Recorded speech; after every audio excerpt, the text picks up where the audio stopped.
I'm just glad that my father, who turns 80 this week, gets an opportunity to see in his lifetime.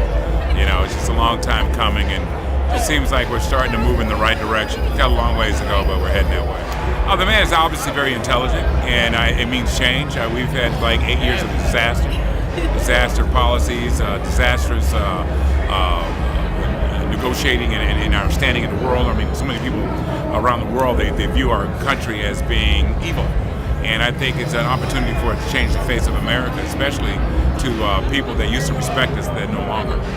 I think the opportunity to sit down and without restrictions, to sit down and be able to talk. Back in the day, the kids used to settle their differences by shooting each other or fist fighting.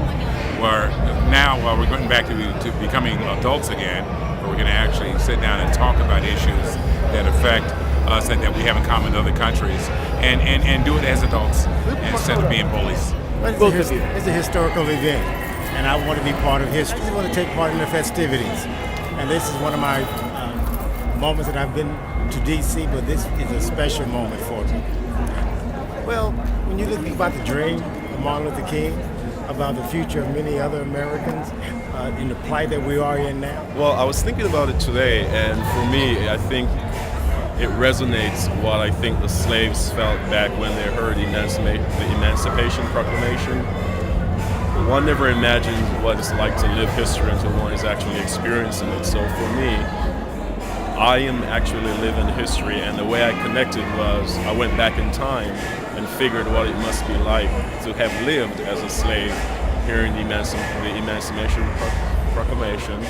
And so for me, it's another big significant step in the history of the United States of America in her growth and her development, that she's actually gotten to the stage where she's comfortable with electing someone who's president, irrespective, I hope, of his or her race. The world will see the United States as a country that's a leader, and I think because of Mr. Obama's stance and his history, yes, the world, I believe, will recognize the United States, and I actually believe that she will regain her stature in the international sphere, not just because of the president we have, but because of his able cabinet.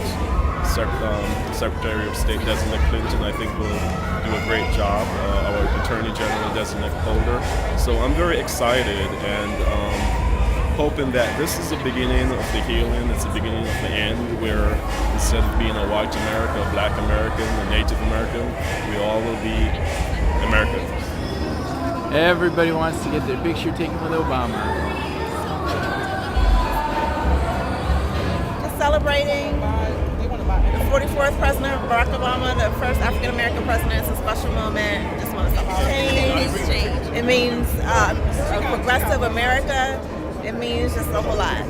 Yes, and it means we've come a long way, and it's great to see. So I think there are two factors with respect to that. I mean, obviously, as an African American, I'm very excited to see an African American in office. Not at the surprise that many people kind of believe. I don't think it's entirely a surprise.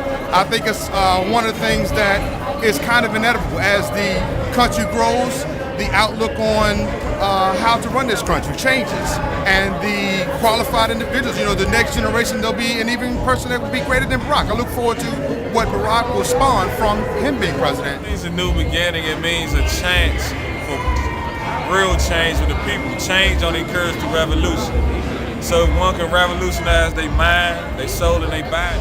I was interviewed on Indonesian television by a lady that looks a lot like Connie Chung, and I was asked to give a prediction as to when we would have a black president in the United States. And this was my answer to that question, right off the top of my head, was 20 years. I gave that answer on the 20th of January, 1989. So we're in a state of transformation. We've overcome a lot of battles, and there's still many for us ahead, but it's a major win for everyone all over the world. People are becoming aware that there's no monopoly on genius, there's no monopoly on intelligence, there's no monopoly on anything. I mean, everybody has quality, and and should be recognized. Then it's a mark in history, I tell you. For Barack Obama to be able to make it into the White House is just something that you have to commemorate. And if I have to do it by going to a ball, hey, in-laws who, are older, and when they, saw that Barack Obama was going to be our next president, they literally cried. I feel like everybody came together, all races, all color, creeds, and kinds, and they've stood behind somebody they really believed in, and they elected him. And to be honest, I was astonished, almost in tears astonished, that I'm just happy to know that the country knows what they want, and they're going for it.